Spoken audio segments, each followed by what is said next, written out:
오늘 말씀 보십시다. 누가복음 7장 9절 말씀입니다.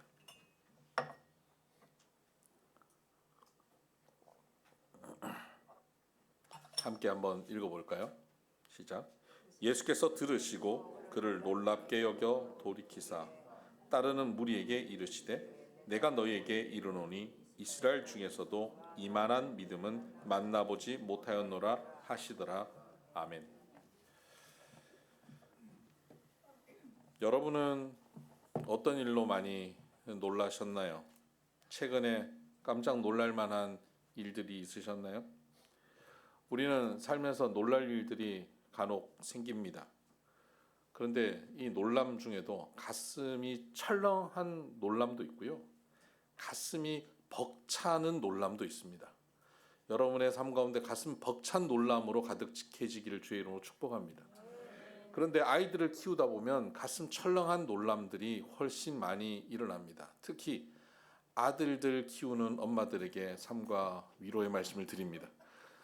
아들만이 아니라 아들들을 키워보니까 저도 저 뒤에 앉아있지만 아들들 키워보니까요 정말 가슴 철렁하는 일들이 많아요. 순식간에 다치는 겁니다. 순식간에 피 철철 흘리고 말도 안 되는 사고들이 터집니다. 얼마나 가슴이 놀라는지 모릅니다. 그래서 이렇게 놀람은 부정적인 놀람들이 있지요. 그런 놀람들이 우리 인생에 없을 수는 없습니다. 있습니다. 그런 가운데도 하나님께서 우리를 생명싸개로 보호하실 겁니다. 그런데 가슴 벅찬 놀람이 있습니다. 자녀들을 키우다 보면 기대하지 않았던 모습들을 자녀에게 볼 때가 있죠. 부모가 혹시 아파서 누워 있는데 물수건을 해가지고 이마에 올리면 그게 뭐 얼마나 도움이 되겠습니까? 그런데 그런 행동이 얼마나 가슴 벅차게 하는지 모릅니다. 그리고 뭐 용돈 몇 푼 받아가지고 그거 가지고 엄마 아빠한테 뭘 사갖고 온다든가 이런 모습들을 보면 가슴 벅찬 놀람이 있죠.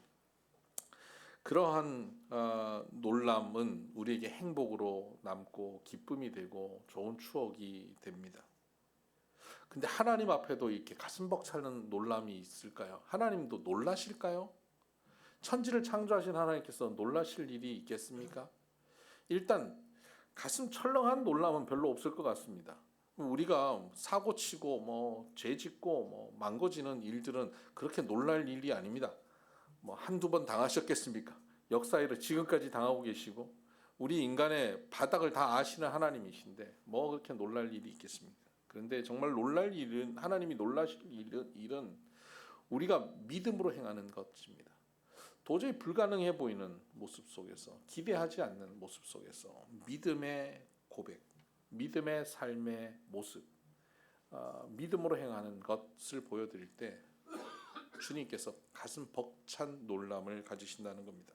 오늘 본문에 보면 그렇습니다. 9절을 보니까 예수께서 들으시고 그를 놀랍게 여겨라고 말씀하십니다.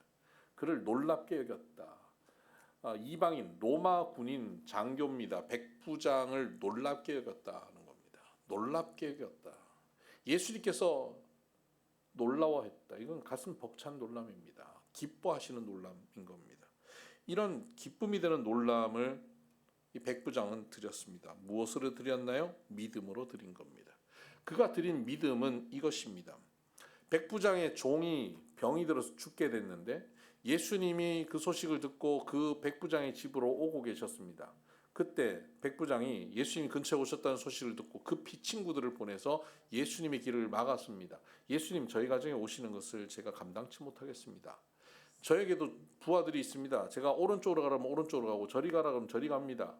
그렇게 순종하는데 예수님은 만왕의 왕 아닙니까? 예수님이 말씀만 하시면 질병도 순종하고 떠나가는 줄 믿습니다. 이렇게 고백한 겁니다. 그때 예수님께서 깜짝 놀라십니다. 깜짝 놀라시면서 내가 이스라엘 중에서도 이스라엘 백성들 중에서도 이만한 믿음을 본 적이 없다라고 말씀하십니다. 이방인인데 이런 믿음이 있구나라고 놀라십니다. 예수님께 가슴 벅찬 놀람을 드린 것입니다. 여러분, 어떻게 이런 놀라는 예수님께서 놀랄 만한 믿음의 모습을 가질 수 있을까요? 우리 또한 이렇게 예수님을 놀라게 하는 믿음의 사람 되기를 바랍니다. 그런데 이런 믿음의 사람이 되기 위해서는 어떻게 해야 될까요? 백부장처럼 저렇게 고백하면 되겠구나. 나도 저렇게 고백해야지. 제가 신방 간다고 하는데, 목사님 안 오셔도 됩니다. 하나님 다 알아서 해주시겠죠. 그래도 집사님 어려운데 제가 가서 좀 사업장 가서 기도해 드릴게요. 괜찮아요. 다른 데 또 기도하실 때 많을 텐데 괜찮아요. 하나님께서 베스트로 인도하실 거예요. 괜찮아요. 여러분, 이거 믿음이 좋은 걸까요? 안 좋은 걸까요? 명확하게 알 수 없습니다. 믿음이 좋은 거기도 하고 안 좋은 거기도 해요. 또 어떤 분은 이럽니다. 문제가 있어요. 저는 문제가 있어서 기도 안 합니다. 저보다 저를 다 더 잘 아시는 하나님이 다 아시는데 뭘 입을 열어 기도합니까? 저는 기도 안 합니다. 나 위해서 기도 안 합니다. 하나님 다 알아서 하시는데. 믿음이 좋은 걸까요? 안 좋은 걸까요? 좋은 것 같기도 하고 안 좋은 것 같기도 하고. 네, 그 말로 그 사람의 믿음을 판단하기 참 어렵습니다.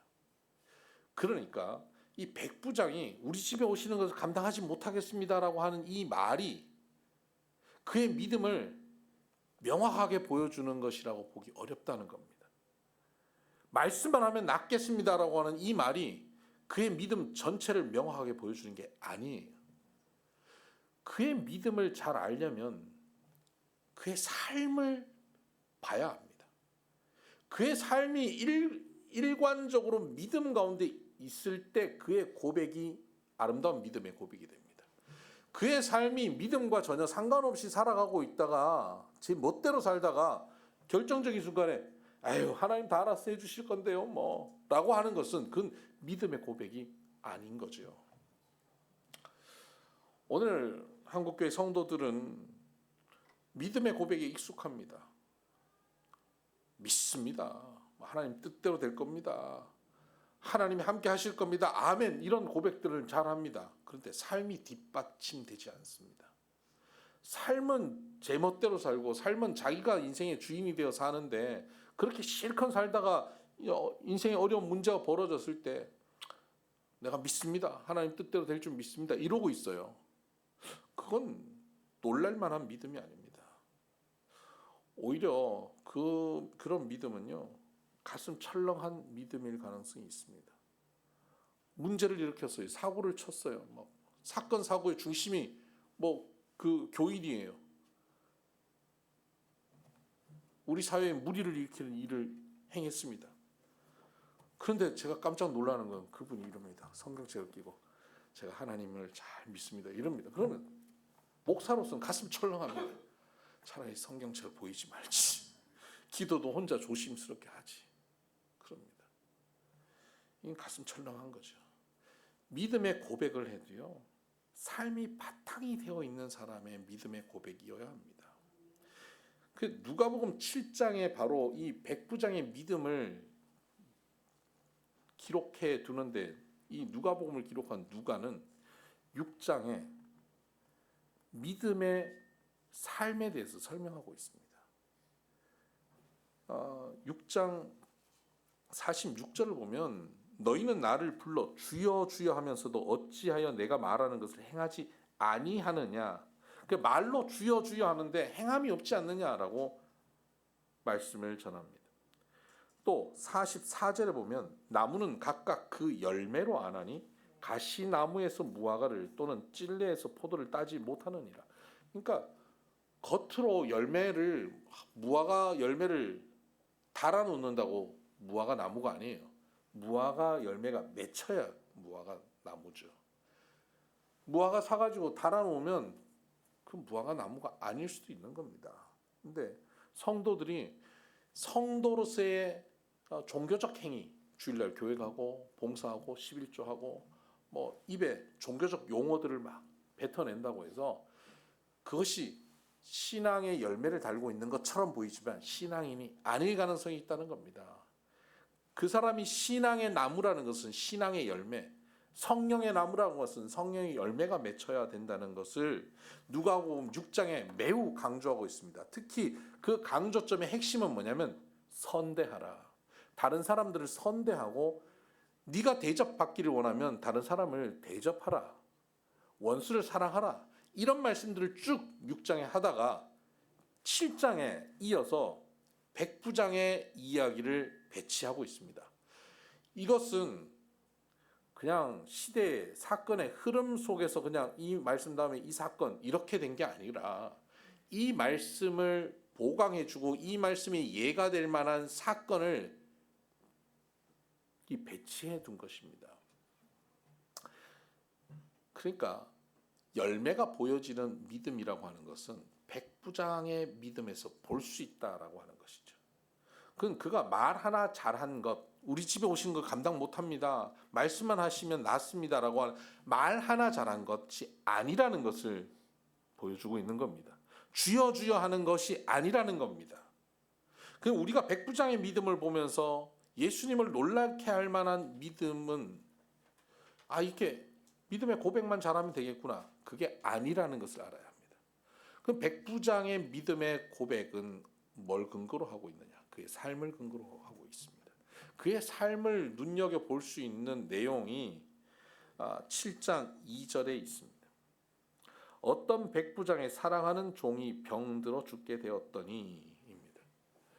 백부장이 사랑하는 종이 병들어 죽게 되었는데 그 일로 인해서 온 동네가 난리가 납니다. 그리고 그 유대교 장로들이 예수님을 찾아가서 부탁을 하고 예수님이 그 집에 찾아오는 과정이 일어나고 있습니다. 백부장의 종입니다. 노예입니다. 노예는 주인과 완전히 격이 다릅니다. 신분이 완전히 다릅니다. 요즘으로 치면 부하 직원 이런 정도가 아닙니다. 그냥 물건입니다. 짐승입니다. 인격적으로 존중을 받지 못하는 존재입니다. 그냥 병이 들고 문제가 생기면 갈아 끼우면 되는 존재가 종입니다. 근데 그 종을 사랑하고 아낍니다. 그리고 그 아픔에 공감합니다. 얼마나 공감하고 있는지 그 동네 전체가 같이 그 아픔에 함께 공감하고 있습니다. 백부장의 문제가 아니라 백부장의 종의 문제인데 그것을 백부장이 자기의 문제처럼 받아들이고 있다는 겁니다. 믿음의 삶은 바로 이런 삶입니다. 신분을 뛰어넘어서 지위를 뛰어넘어서 갑인데 을을 섬길 줄 아는 것입니다. 그 사람을 공감하는 것입니다. 그 사람의 아픔을 나의 아픔으로 여기는 것입니다. 누가복음 6장 31절에는 남에게 대접을 받고자 하는 대로 너희도 남을 대접하라고 말씀하고 있습니다. 늘 갑으로 대접받고 있는 삶을 살았던 백부장이죠. 그런데 그는 자기를 섬기는 종을 대접하는 사람이었던 것입니다. 여기서 끝나지 않습니다. 7장 4절을 보니까 이에 그들이 예수께 나와 간절히 구하여 이르되 이 일을 하시는 것이 이 사람에게는 합당하나이다. 유대교 장로들이 예수님 앞에 나와서 그를 위해서 간절히 구합니다. 그리고는 5절 그가 우리 민족을 사랑하고 또한 우리를 위하여 회당을 지었나이다 하니 이 로마 군인 장교 백부장은 가버나움 지역에 그 정복자로 와 있는 겁니다. 관리자로 와 있는 겁니다. 군림하는 사람입니다. 그 가버나움 지역의 유대인들은 피지배 계층입니다. 자기가 피지배 계층들을 관리하는 겁니다. 함부로 대할 수 있는 위치에 있어요. 근데 그는 그 피지배 계층인 유대인들을 무척 사랑했습니다. 그리고 그 유대인들이 모여서 말씀을 나누고 예배하기를 원하는 곳을 만들기 위해서 그가 회당을 지어줍니다. 그는 유대인들과 같이 하나님을 섬기는 유대교로 개종을 하고 하나님을 섬기는 사람이 되었을 뿐만 아니라 회당을 지었고 유대인들을 피지배 계층으로 무시하는 것이 아니라 존중하고 그들의 신앙을 따르는 사람이었던 겁니다. 그는 갑이라고 남을 함부로 평가하고 비난하고 비판하고 손가락질하고 지적하는 위치에 있지 않았습니다. 낮은 곳에 함께 내려갔습니다. 그들과 함께 눈높이를 맞추었습니다. 자기가 부리는 종과 눈높이를 맞추었고 그가 지배하는 피지배 계층인 유대인들과 눈높이를 맞춥니다. 이것이 신앙인의 삶입니다. 하나님의 백성들은 이렇게 사는 것입니다. 이것이 구약에서 신약까지 한결같이 하나님이 하시는 말씀입니다. 예수님께서 제자들에게 하신 말씀이 이겁니다. 누가 크냐라고 제자들조차 논쟁하고 있을 때 큰 자가 작은 자를 섬기는 것, 섬기는 자가 큰 자다라고 말씀하셨습니다. 예수님이 이 세상에서 가장 큰 자입니다. 가장 크기 때문에 가장 낮은 곳에 오셔서 죽기까지 섬기셨습니다. 우리는 그 예수님을 믿고 살아가는 사람들, 성도들입니다. 성도들의 삶은 세상에서 복받아 높은 곳에 올라가서 군림하는 삶을 사는 것이 아닙니다. 내가 하나님으로부터 복받아 이렇게 유명해졌고 이렇게 대단해졌고 이렇게 힘이 생겼고 이렇게 많이 모았다. 그것 자랑하고 사는 것, 그 힘을 누리고 사는 것이 성도가 아니라 하나님이 주시는 힘이 있고 부가 있고 능력이 있으면 그것을 가지고 어떻게 하든지 나보다 가지지 못한 사람, 나보다 약자, 연약한 사람들에게 내려가서 그 필요를 나누는 것입니다. 그 섬김이 바로 예수 그리스도의 가르침을 따라가는 신앙인의 삶입니다. 섬길 줄 아는 것, 공감할 줄 아는 것, 이것이 믿음입니다. 믿음, 놀랄만한 믿음, 예수님께서 놀랄만한 믿음은 말 하나 잘하는 것, 종교적인 용어 하나 잘 뱉어내는 것이 믿음이 좋은 것이 아니라 그의 삶이 이렇게 종과 피지배 계층과 함께 했던 삶에서 나오는 고백이기 때문에 예수님을 놀라게 한 것입니다. 오늘 우리 주변에 여러분이 섬겨야 될 약자가 있으십니까? 누굽니까? 여러분의 피지배 계층이 있습니까? 있죠. 우리 여성들은 남편이 피지배 계층 아닙니까? 요즘 40대 50대 남편들이 늘 하는 얘기, 나는 왜 이렇게 와이프한테 혼날 일만 하지? 이러고 산다는 거 아닙니까? 그 피지배 계층들을 같은 눈높이로 존중해 주시길 바랍니다. 제발.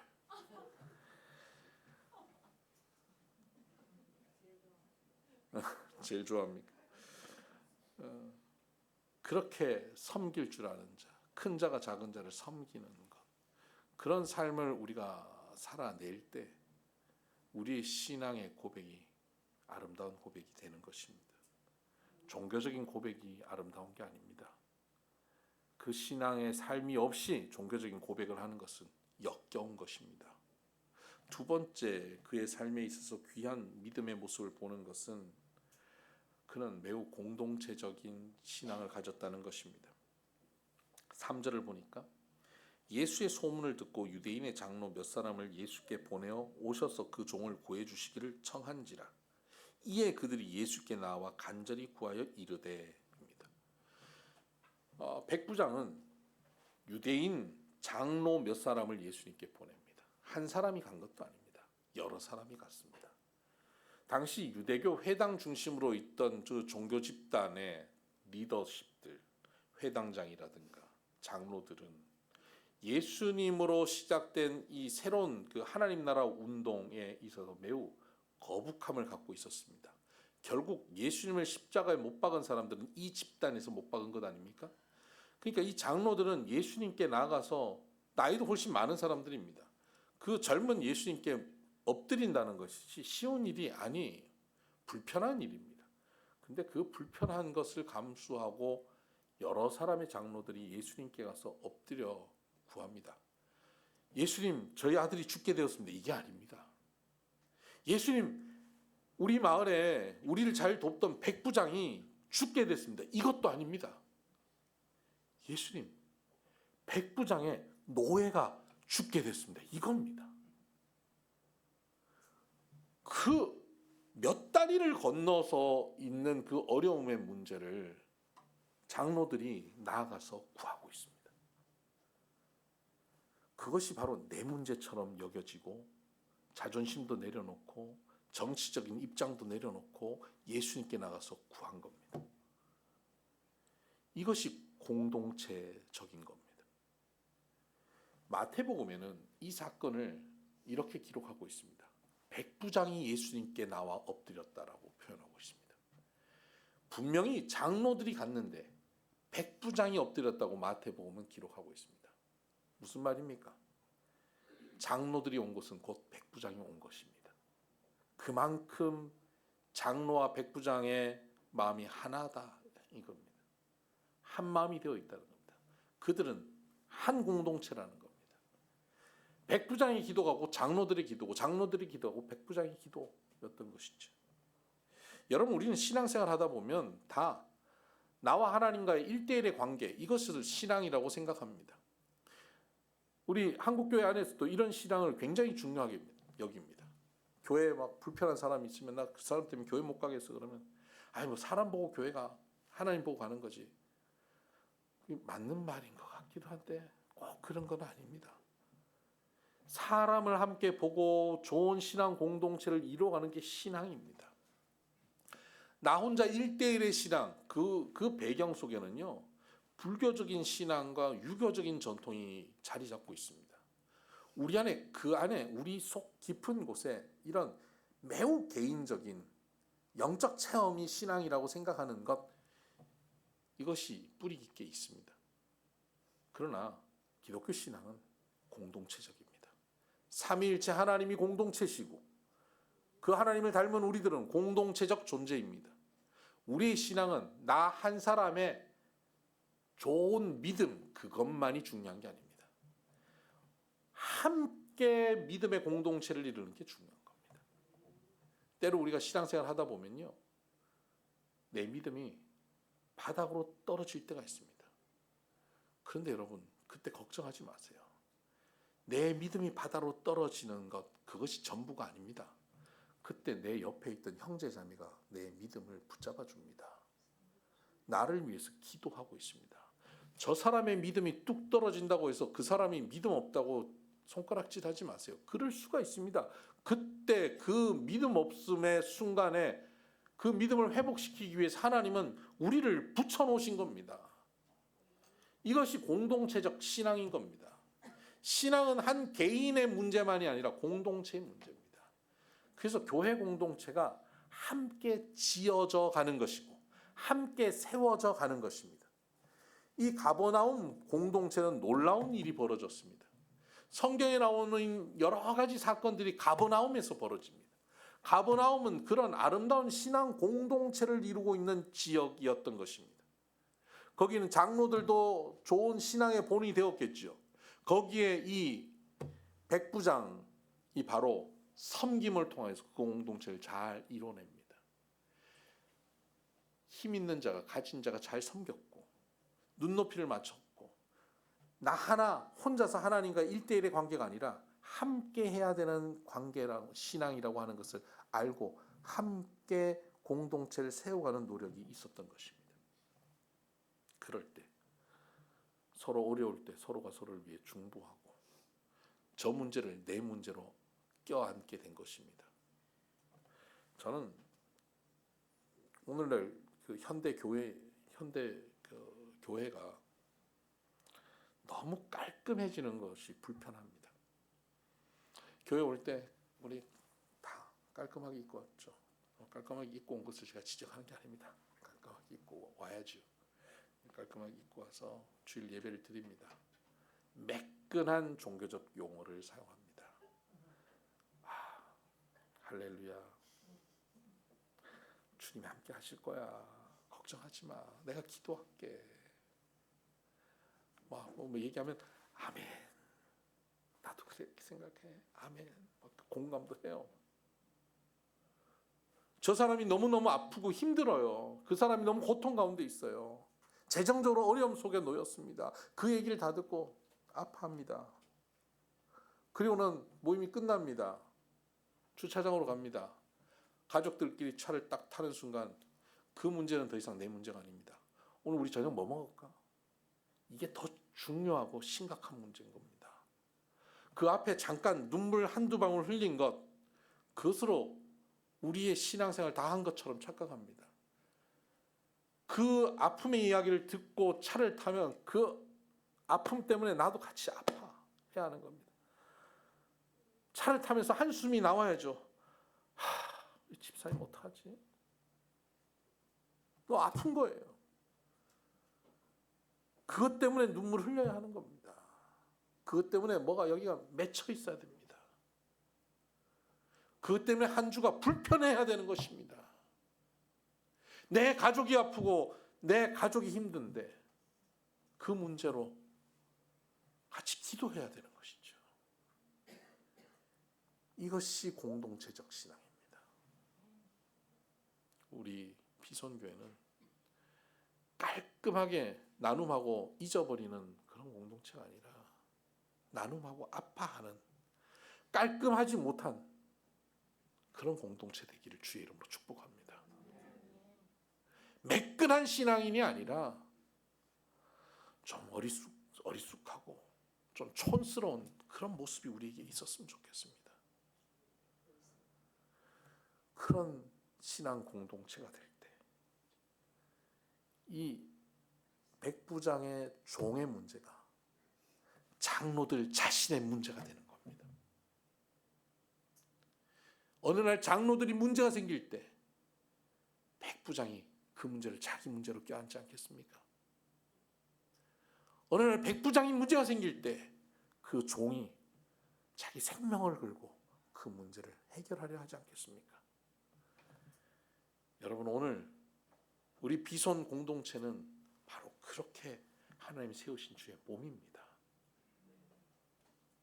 세상에서 화려하고 깔끔한 그런 종교단체를 만드는 것이 아닙니다. 깔끔하지 못하고 매끄럽지 못한 뭔가 맺혀 있는 것 같은 한 주간을 지나도 우리 집에 아무 문제 없는데 불편한, 웃으려고 해도 웃음 속에 불편함이 묻어나오는 그런 공동체가 우리 비손의 공동체 되기를 바랍니다. 백부장은 그런 신앙생활을 했고 가브나움은 그런 공동체였던 겁니다. 그리고 마지막 백부장은 예수님이 오시는데 그는 이렇게 행합니다. 6절입니다. 예수께서 함께 가실새 이에 그 집이 멀지 아니하여 백부장이 벗들을 보내어 이르되 주여 수고하시지 마옵소서 내 집에 들어오심을 나는 감당하지 못하겠나이다. 예수님의 오심을 막았습니다. 거의 다 오셨습니다. 바로 집 근처에 오셨다는 소식을 들은 겁니다. 누군가 뛰어왔겠죠. 예수님 이제 곧 오십니다. 5분이면 들어오십니다. 누가 와서 뭐 기쁜 소식을 전해줬겠죠. 그때 이 백부장이 정신이 번쩍 난 겁니다. 내가 너무 급해서 예수님 오시라고 했는데 생각해보니까 나는 이방인이고 이방인의 집인데 유대교 전통에 의하면 유대인이 이방인의 집에 방문하면 부정해지는데 그 부정한 것을 정결케 하는 그 의식도 행하셔야 되고 그러면 그 정결케 하는 동안은 성전에 가지도 못하고 회당에 들어가지도 못하고 예수님은 더 많은 사람들에게 사역을 하셔야 되는데 우리 가정 방문한 것 때문에 며칠간 그 지장을 받으시면 어떡하나. 안 된다. 예수님이 우리 가정에 오시면 안 되겠구나 하는 생각이 든 겁니다. 예수님과 사람들을 배려하는 마음이 생긴 겁니다. 신앙생활하는 사람은요. 내가 어렵다고 내 생각만 하고 조급하게 나만 하는 사람이 아니에요.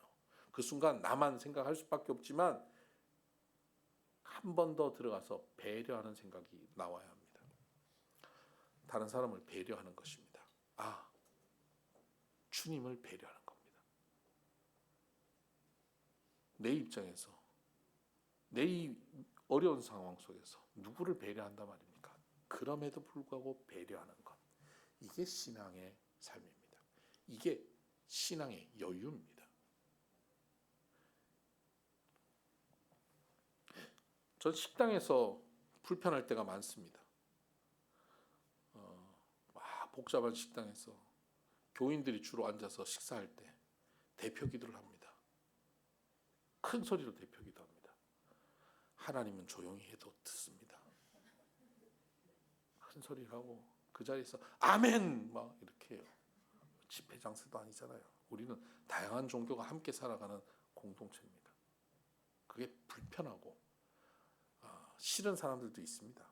조용히 합시다. 웬만하면 각자 기도해도 됩니다. 방에 이렇게 모였을 때는 축복기도 하죠. 그런데 좋아요. 이렇게 대표기도 했다고 합시다. 큰 소리 대표기도 했습니다. 그러면 믿는 사람답게 먹어야죠. 정호범 불러갖고 빨리 오라고, 여기 먼저 달라 그러고, 왜 이거 안 갖다 주냐고, 내가 아까 몇 번 얘기했는데 그러냐고, 그래요. 그거 조금 덜 먹으면 어떻습니까? 내가 콩나물 시켰는데 김치 갖다 주면 어떻습니까? 근데 그걸 따져요. 돈 몇 푼 낸다고, 권리 찾는다고 그걸 따지고 있습니다. 예수님 망신살 끼치는 겁니다. 그거 하지 말아야 됩니다. 배려해야죠. 우리 이 행동이 다른 사람들에게 어떻게 비칠까를 배려할 줄 알아야 됩니다.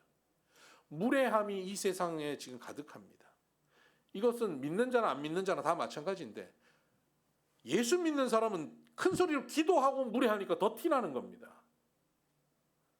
직장에서도 예수 믿는다고 하는 사람들이 무례해지면 더 손가락질 받습니다. 무례한 그리스도인들이 되지 마셔야 합니다. 어떻게 해야 됩니까? 배려하는 그리스도인이어야 됩니다. 권리를 포기할 줄 알아야 배려가 됩니다. 져줄 줄 알아야 배려가 됩니다. 여러분 급하면 끼어들기 잘 하시죠? 저도 급하면 끼어듭니다. 얼마나 미안한지 모릅니다. 특히 그때 제 차 옆에 비손 철치 이렇게 붙어 있는 게 너무 찔립니다. 너무 불편합니다. 그래서 저는 거의 끼어들게 하지 않는데, 대신 제가 제 앞에 끼어드는 차가 있으면 언제나 끼어들게 합니다. 브레이크를 밟고 편하게 들어올 수 있도록. 제가 늘 밀립니다. 목사님 급한데 끼어들게 해야죠. 맞습니다. 우리 김선희 장로님. 제가 김선희 장로님하고 하면 잘 끼어드셔요.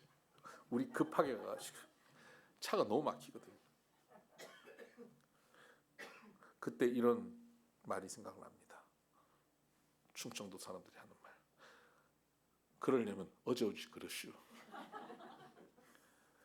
그러니까 우리가 남을 배려하려면요, 여유가 있어야 배려할 수 있습니다.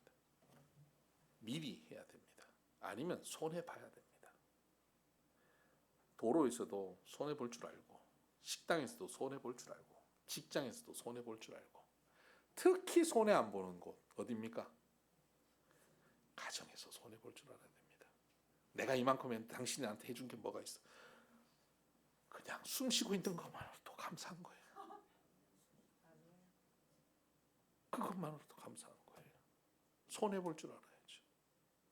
져야 돼요. 그게 배려입니다. 이게 신앙입니다. 신분을 뛰어넘어서 종을 공감할 줄 아는 것. 장로들과 백부장이 하나가 되는 아름다운 신앙 공동체가 이루어지는 것. 함께 기도하는 것. 그리고 남을 배려할 줄 아는 것. 심지어 주님을 배려하는 이 마음. 이런 모습이 그에게 보여지는 신앙의 열매라는 겁니다. 그런 열매가 있을 때 그 열매를 가진 그가 하는 고백. 우리 가정에 안 오셔도 됩니다. 말씀만 하시면 나을 줄 믿습니다. 그 고백이 놀랄 만한 고백이 되는 겁니다. 이런 삶은 다 없애고 그 고백만 따라하는 종교적인 용어를 사용하는 것 의미 없습니다. 우리에게 이 삶의 열매들이 풍성해지는 신앙인이 되어지기를 바랍니다. 우리 공동체가 이런 신앙을 이루어가는 아름다운 공동체 되길 바랍니다. 이런 공동체 속에서 우리의 고백이 주님을 놀라게 하는 천지를 뒤흔드는 능력의 고백되기를 주의 이름으로 축복합니다. 기도하십시다.